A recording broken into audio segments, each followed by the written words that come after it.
Mid autumn festival आ चुका था और कैपिटल प्रीफेक्चर में काम का प्रेशर बहुत हैवी था। लिनियान और उसके कोलीग्स आराम से अपना खाना एंजॉय कर रहे थे। तभी सीन शिफ्ट होता है और एक आदमी आता है। ये आदमी प्रिंसेस का मैसेंजर था। वो एक इनविटेशन लेकर वहाँ पर आया था। ये इनविटेशन लिनियान के लिए था कि वो फेस्टिवल प्रिंसेस के मैनर में सेलिब्रेट करे, लेकिन लिनियान ने पोलाइटली डिक्लाइन कर दिया, ये एक्सक्यूज देते हुए कि वो सिटी मार्केट्स को रीऑर्गेनाइज करने के प्रेसिंग टास्क में बहुत ज्यादा बिजी है। लेकिन उन्होंने प्रॉमिस किया कि वो बाद में पर्सनली जाकर प्रिंसेस से खुद अपोलोजाइज कर लेगा। खाना खाते हुए चेंगुन नोटिस करता है कि ये तीसरी बार था जब प्रिंसेस ने लिनियान को इनवाइट किया। वो प्लेफुली उसके रोमांटिक प्रेफरेंसेस के बारे में पूछने लगता है, कहने लगता है कि भाई तुम बहुत हैंडसम हो। इसी बीच फेंगशी वहाँ पर आती है फ्रेशली मेड मून केक्स लेकर, सब ऑफिशियल्स के लिए और लिनियान के लिए। हर मून केक के अंदर एक फॉर्चून स्लिप होती है और जो स्लिप लिनियान के पास आती है उसमें लिखा होता है will surely find a fine wife. लिनियान उस स्लिप को क्वाइटली अपनी स्लीव में स्लिप कर लेता है। Smart move. Later that evening जब सिटी के सारे स्टॉल्स फेस्टिवल के लिए बंद हो चुके थे, लिनियान कैपिटल प्रीफेक्चर में बैठे हुए पुराने केस फाइल में बिजी था। उन्हें अच्छी तरह से रिव्यू कर रहा था। उसे वाइस प्रीफेक्ट बने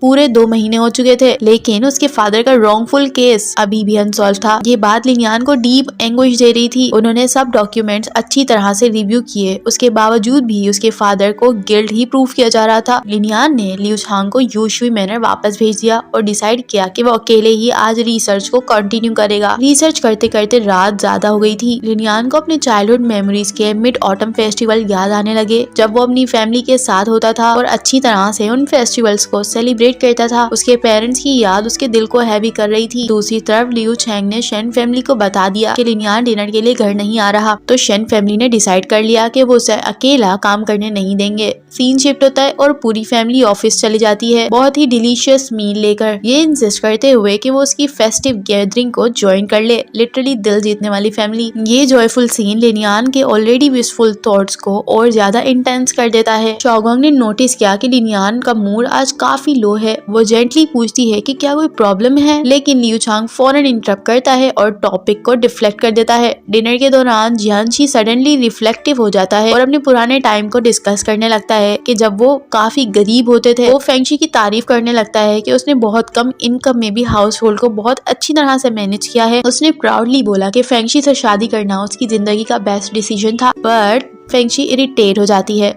उसको लगता है कि वो उसकी एफर्ट्स को सिर्फ एक फ्रुगैलिटी यानी कम पैसे में चलाने तक ही लिमिट कर रहा है, इक्वली पार्टनर की तरह अप्रिशिएट नहीं कर रहा। वो जियांशी को अक्यूज करती है कि अब जब थोड़ी फाइनेंशियल सक्सेस आ गई है तो वो एरोगेंट और बूस्टफुल बन गया है। फेंगशी ये भी पॉइंट आउट करती है कि एलोबरेट हेड पीस और रोब्स जो वो पहनी हुई है वो उसकी ओन अर्निंग्स आए हैं, जो उसकी डॉटर की कलिनरी इनोवेशंस की वजह से अर्न हुए हैं, नॉट हिज। आर्ग्यूमेंट एस्केलेट हो जाता है। जियांशी ने डिफेंसिवली इम्प्लाई किया कि फेंगशी जेलस हो रही है। आर्ग्यूमेंट बढ़ता जाता है। इतना हीटेड हो गया था कि फेंगशी गुस्से में ये कह देती है कि उसे डाइवोर्स चाहिए। लिनियान ने उन दोनों को काम कराने की कोशिश की, लेकिन जियांशी एरोगेंटली ये कहता है कि वो बेस्ट शेफ इन योंगान है और स्ट्रॉम आउट हो जाता है। फेंगशी ने ऑर्डर किया कि वो अब डिनर पर ही सोए। शाओगोंग बहुत ज्यादा एम्बेरस हो जाती है लिनियान के सामने और अपोलोजाइज करती है, मगर लिनियान कामली एक्सप्लेन करता है कि उसके पेरेंट्स की फाइट को वो कभी जो की तरह ट्रीट नहीं करेगा।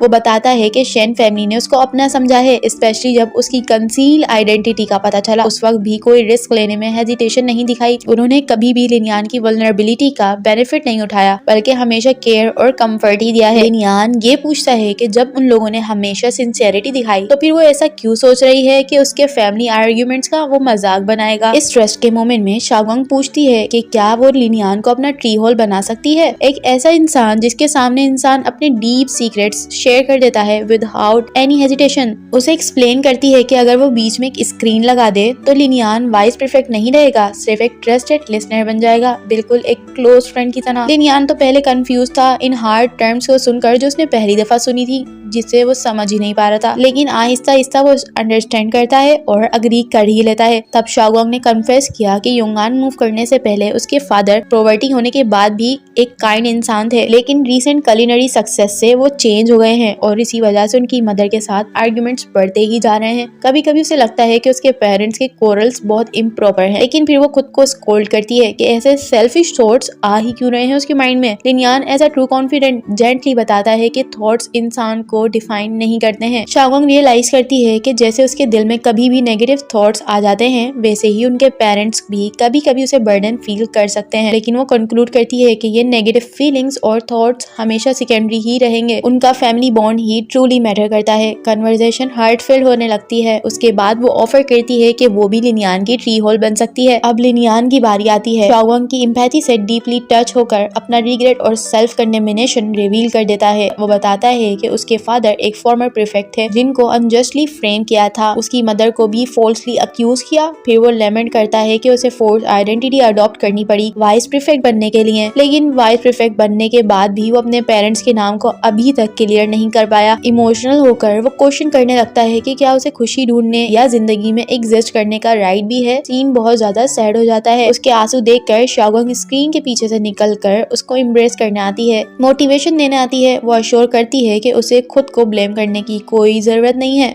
शाओगोंग कहती है कि अगर लिनियान के पेरेंट्स आज जिंदा होते तो वो यही चाहते कि वो हर फेस्टिवल को हैप्पीली एंजॉय करे। वो कहती है कि खुशी एंजॉय करने के लिए कोई क्वालिफिकेशंस नहीं चाहिए, बस live freely. Such a good friend. उसके बाद शाओगोंग उसको मिक्स नट की मून केक देती है। लिनियान को ये अनएक्सपेक्टेडली बहुत ही डिलीशियस लगता है। फिर वो दोनों उसी मिक्स नट मून केक के कंट्रोवर्शियल नेचर पर डिबेट करने लगते हैं। शाओगोंग बताती है कि फ्यूचर विलेज में लोग लिटरल फ्रेंडशिप को ब्रेक कर देते हैं इसी मून केक की वजह से। बिल्कुल योंगॉन स्कॉलर जैसे वो पिलो पर डिबेट करते हैं। अब वो दोनों ड्रिंक करने लगते हैं। लिनियान उसकी तरफ लीन करता है और वो दोनों एक किस शेयर करते हैं। सीन शिफ्ट हो जाता है नेक्स्ट मॉर्निंग पर। शाओगोंग फौरन फ्लाइट एंड फाइट मोड में उठती है और उसे वो किस याद आ जाती है। वो मोर्टिफाइड फील कर रही थी। उसे लगता है कि उसने लिनियान के रिस्पेक्ट के अगेंस्ट अनफॉरगिवेबल मिस्टेक कर दी है। वो फौरन से लिनियान के रूम भागती है। लिटरल जमीन पर गिर गिर कर अपोलोजाइज करती है। वोविंग करती है कि वो कभी अल्कोहल नहीं पिएगी। वो इतनी ज्यादा एम्बेरस थी कि लिनियान को फेस नहीं कर पा रही। लेकिन लिनियान मास्टर ऑफ काम फेस ये प्रिटेंड करता है कि उसे कुछ याद नहीं है। शाओगोंग रिलीव्ड होकर फौरन से एक रीजन बना देती है कि उसको गिल्ट इसलिए था कि उसने लिनियान को बहुत ज्यादा ड्रिंक करने दिया, जिस वजह से उसके ऑफिशियल्स ड्यूटीज इफेक्ट हो सकते थे। वो ऑफर करती है कि सोबरिंग सूप बना देगी, लेकिन जैसे ही वो सूप बनाने जाने लगती है उसे हैंगओवर होने लगता है और लिनियान ये नोटिस कर लेता है कि उसे फीवर है। लेकिन फिर बोलती है कि ये उसकी रिट्रीब्यूशन है। वो अभी भी इंसिस्ट कर रही थी कि वो सूप बनाएगी, मगर बाहर वो उसे नीचे उतार कर जेंटली ये कहता है कि बाउंड्रीज जरूरी है। वो कंफ्यूज होती है और याद दिलाती है कि वो कल कर्फ्यू इवेट करने के लिए डिनर में साथ थे। लिनियान फिर पोलाइटली ये कहता है कि कुछ मैटर्स में डिस्क्रिशन होनी चाहिए और फिर वो उसे रेस्ट करने का कहकर वहां से चला जाता है। शाओगोंग ये सुनकर एम्बेरस हो जाती है। सून जियांशी और फेंगशी उसके बेड साइड पर आ जाते हैं। दोनों फौरन आर्ग्यू करना शुरू करते हैं। जियांशी कहता है कि उसे कवर करो ताकि स्वेटिंग हो और फीवर पूरा निकल जाए, लेकिन फेंगशी ये कहती है कि ये बिल्कुल अनसाइंटिफिक और गवारों वाली बात है। अब बारी आती है यांग यांग की। वो स्पेक्यूलेट करती है कि ये फीवर 3 बॉक्सेस मिक्स नट मून केक्स ओवर ईटिंग की वजह से हुआ है। फिर चाओजी सुनने के बाद ब्लंटली कहता है कि शी डिजर्व इट और दूसरी तरफ शाओगोंग साइलेंटली अग्री भी कर लेती है, लेकिन रीजन दिल ही दिल में रखती है। जब बेटर मेडिसिन आती है तो वो रिफ्यूज करने लगती है। बार बार उसको मेडिसिन देने का ट्राई करने के बाद उसके पेरेंट्स तो फेल हो जाते हैं। जियांशी सजेस्ट करता है कि अब लिनियान ही उसे मेडिसिन देगा क्योंकि वो लिनियान की बात जरूर मानेगी। लिनियान मेडिसिन बॉल लेकर उसके पास आता है। उसके कुछ बोलने से पहले ही शाओगोंग बॉल को स्नैच करके एक ही गल्प में मेडिसिन पी लेती है और फिर पूरी तरह ब्लैंकेट के अंदर छुप जाती है। यहीं पर जाकर ये एपिसोड खत्म हो जाता है। मिलते हैं एक नए वीडियो की एक्सप्लेनेशन के साथ। Till then bye.